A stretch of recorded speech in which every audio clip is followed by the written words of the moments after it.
Hello. It's insane to think that the year is halfway through already, and a lot has happened, so I cannot say that it's that time goes by too fast, even though I know that it does. But I felt that a lot of things have happened in my life this last 6 months, so I'm very happy with the way the year is going. A lot of exciting things are happening, and hopefully the next 6 months are better. However, I've been thinking about how I can make that happen, how I can make the next 6 months of 2026 better than the previous 6. And I've come up with a list of habits that I want to do in order to have a better second half of the year. Well, number one would be to notice when I'm being negative. I have a tendency of being a fatalist. I think every step I'm gonna take is gonna be a mistake and I'm gonna mess up my life. And I realize that this comes from negative experiences that I've had in the past, because I've gone through very difficult stuff in my life, and I have a tendency of thinking that that's gonna continue. So I wanna notice every morning when I wake up that things are gonna be okay, that when I go out no one's gonna do anything to me. And it's not like that. It's not like I'm paranoid about being attacked. It's not like that. It's just that I always feel like I'm gonna say something wrong and people are gonna be upset at me. It's kind of like an anxiety to make a mistake, to make something go wrong. That's what I have, and I have to check myself and realize that that's not gonna happen, and that even if I do make a mistake or do something wrong, it's not gonna be the end of the world. Like it's not that serious. Next, I want to do less.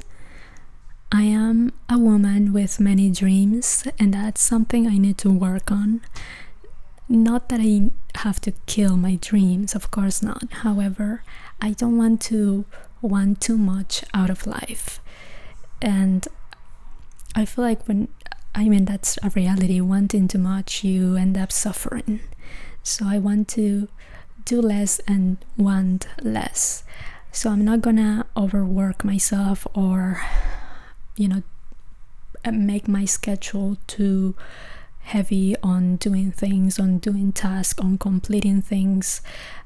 I just want to kind of just be me and realize that just existing is enough, and that I'm not better when I'm doing things, when I'm completing tasks. That's one thing that I want to really work on, because I put too much value on productivity, and that's not a life. That's just not a life. Okay, this one is gonna sound a little strange to some people, but bear with me. And it is going out without headphones. Here's the thing. I love going out. I love walking. I'm in a new city. I'm getting to know the place. I'm getting to know the area. It's a very walkable city, and I love it. I love going out. Well, right now I don't love it so much because it's really hot. However, when it gets nicer, I'm gonna walk a lot. And I would walk for hours. Just give me a good pair of sneakers and I am gonna be out and about. So, but I also do it with music, and I just end up being in my head and not being very present of my surroundings. And I don't want that to be the case here. I want to just be aware, be present, feel the city, and just leave the music for later.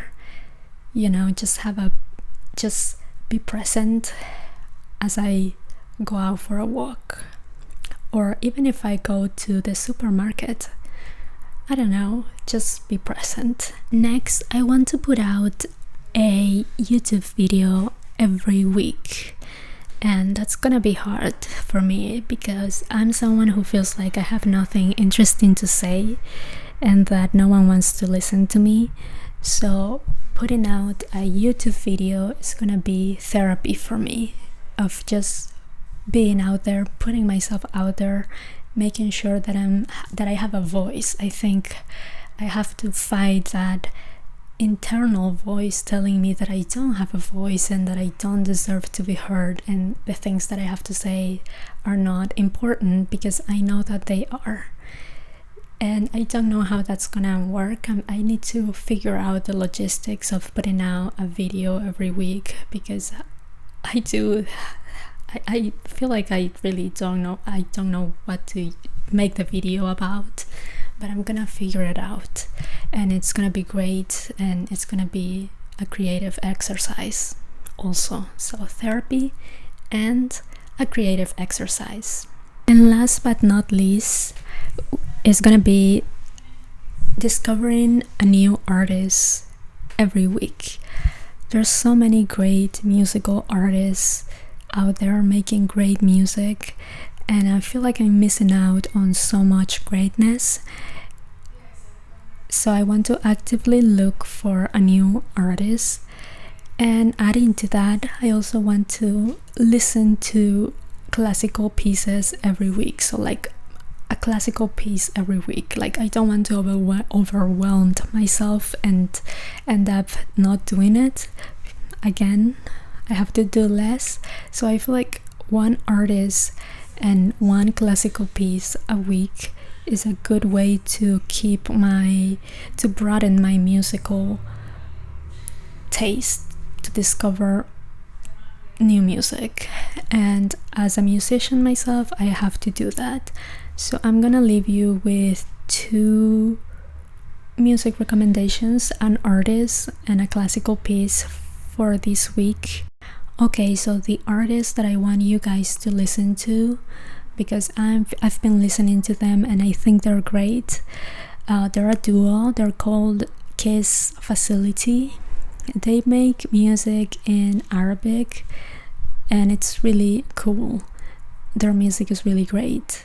For the classical piece, it's gonna be from the Baroque period, because that's my favorite period, and it's from a composer called Jean-Baptiste Lully. I'm so sorry, I know that I'm not pronouncing that name properly. I don't speak French. However, so I'm gonna leave the name of the piece right here, and it's lovely. I got to listen to it live because I went to a concert a few days ago, to a Baroque music concert, and it was lovely. So I've been listening to it and I love it, and I think you should listen to it too. So hopefully you like those suggestions.